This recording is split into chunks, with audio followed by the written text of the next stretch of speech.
On May 24th last year, a 25-minute video appeared on YouTube showing Burkina Faso's Ibrahim Traoré delivering a speech in English.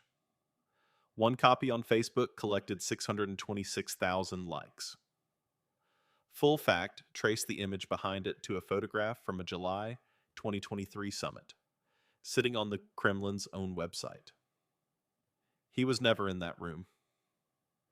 The question is why the fabricated version now travels further than the real one. Ibrahim Traoré is the army captain who became Burkina Faso's transitional president after a coup in September 2022. He speaks French in public. He gives few unscripted appearances. Full transcripts of what he actually says are hard to find.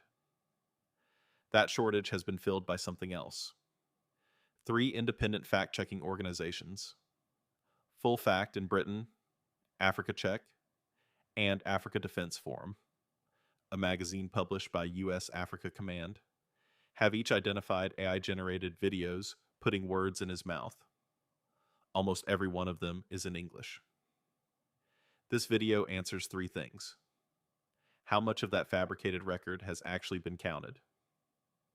What makes producing it worth someone's time? And what it changes for anyone forming an opinion of Traoré from a screen. Start with what has been counted by organizations that publish their method. In March last year, the first AI-generated music videos praising Traoré appeared on YouTube. By the end of May, France 24's Observer's Desk had counted 294 of them across 127 channels with more than 8.6 million combined views. On May 24th, the high-quality version of that 25-minute speech went up. Full Fact published its findings a month later, on June 25th. Its evidence was physical, not rhetorical. The source photograph sits on the Kremlin's website, from the Russia-Africa Summit in July 2023. The audio waveform is atypical for a live press conference. Traoré's right ear appears twice in a single frame. And the speaker says he is 34 years old. Traoré was 37. In June, Africa Defense Forum documented a second wave. Videos pairing Traoré with an AI-generated Beyoncé, and cloned vocals imitating Rihanna and Beyoncé, praising him. In September, the same magazine named 2 groups based in France, Black Rebellion and Universe Inspirant, that have given more than 90% of their output to the Burkinabe leader. Nobody has published a total. The 294 figure covers one wave of music videos, measured through May last year, and nothing since. No organization has claimed to have seen all of it. Burkina Faso's government has not gone on the record about any of it. One more entry belongs on this record, and it is ours. This channel's first long video repeated a claim that 700 North Korean troops had deployed to Burkina Faso. It came from one outlet, Chosun Ilbo, citing anonymous intelligence, and no major agency confirmed it. PisaCheck later found that footage circulating as proof of a related claim was filmed at Queen Elizabeth Gate in London's Hyde Park. That is the same failure this video is about, made here on this channel. So that is the measured record. 3 fact-checking organizations and 1 mistake of our own. None of it explains why the videos keep coming. For that, look at what is actually in short supply. Traoré became a symbol of West African sovereignty after 2022, and demand for content about him spread far outside Burkina Faso. The real supply could not move at that speed. He speaks French, and he appears in unscripted settings rarely. So the gap between what people wanted to hear him say and what he had actually said stayed open, and something filled it. There is a name for this: the attribution gap.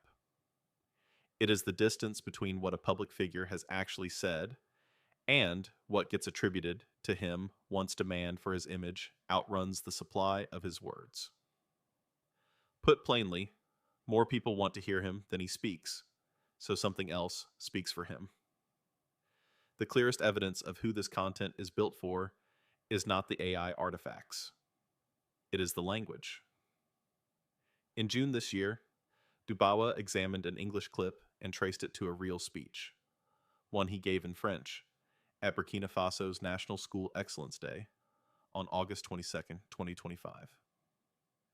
The dubbing did not just translate him, it added arguments he never made about intellectual decline and dependency. His real record is in French. The fabricated one is in English. That is not an accident of production. It is an audience choice. Then there is the money side. Call it the optics dividend.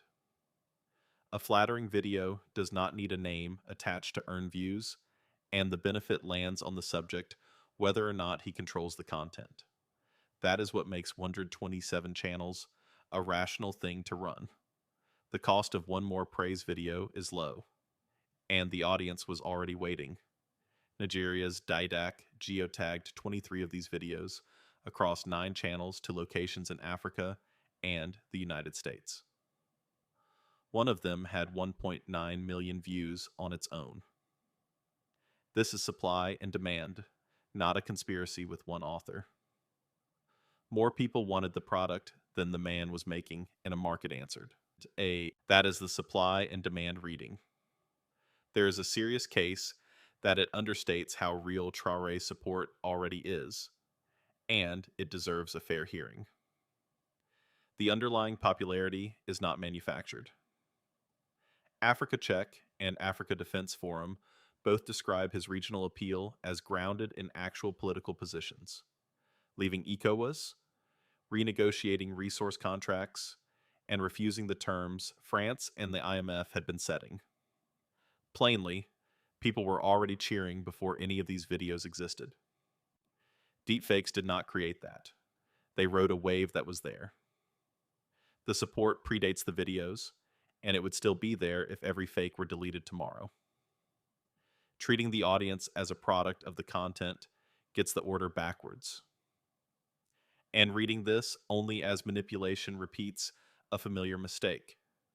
Treating an African audience's enthusiasm as something that must have been engineered for them, rather than something they arrived at on their own. What that reading does not explain is the structure. Africa Defense Forum traced production to 2 groups based in France, not in Burkina Faso, and described newly created channels publishing coordinated waves of near-identical content. Organic enthusiasm does not usually produce 294 videos across 127 channels in 3 months, in a language the subject does not use on camera. Something upstream of genuine popularity is doing organized work. Take the 3 groups this actually lands on. Audiences outside Burkina Faso first. Africa Defense Forum, citing the BBC, described hundreds of fakes across the region, from Ghana to Kenya. Didac documented the spread running through Facebook groups in Burkina Faso, Mali, and Niger. Someone who has only seen the English speeches has never actually heard Traoré on the subjects those videos put in his mouth. The version of him they know does not exist in his own record, and nothing on screen tells them that. Then, Burkina Faso's government. It has not had to spend much political capital on this, because most of it flatters the president.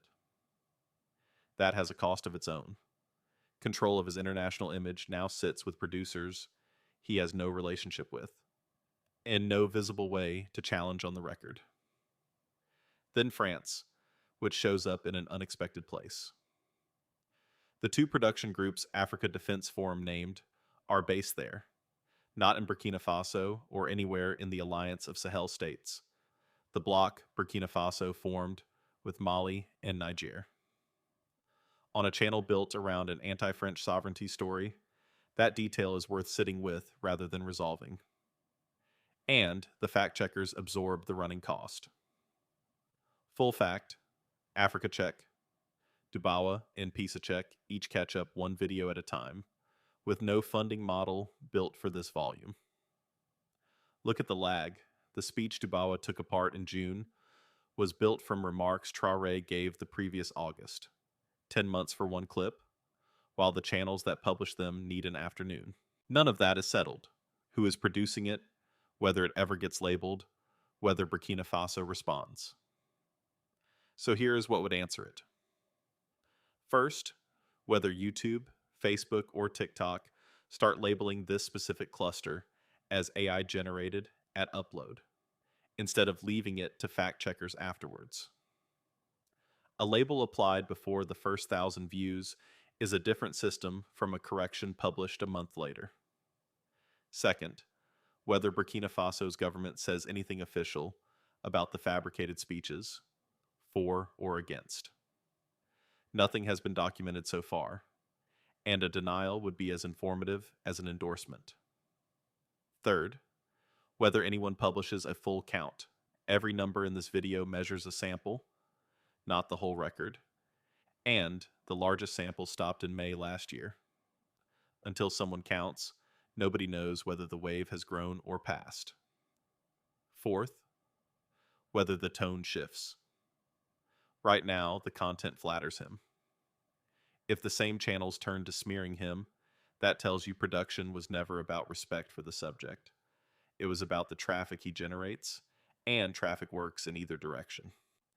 The gap exists because a French-speaking head of state, who rarely speaks off-script, cannot supply what a global audience wants from a symbol of West African sovereignty. AI fills that space faster than 4 fact-checking organizations can label it. And what it produces now outlasts anything Traoré has actually said on camera. What is still open is the size of it. Nobody has measured the whole fabricated record, only the pieces someone thought to count. And the man at the center of it has said nothing about any of it, which means the clearest correction available has not been used. If you think fact checkers are keeping pace with this, comment, "The system is catching up." If you think the gap is only widening, comment, "It's already too late." Next, how a fuel blockade cut off Mali's capital without a single shot fired inside it. Subscribe if you want the sourced version of this region, not the flattering one and not the frightening one. Every source in this video is linked below.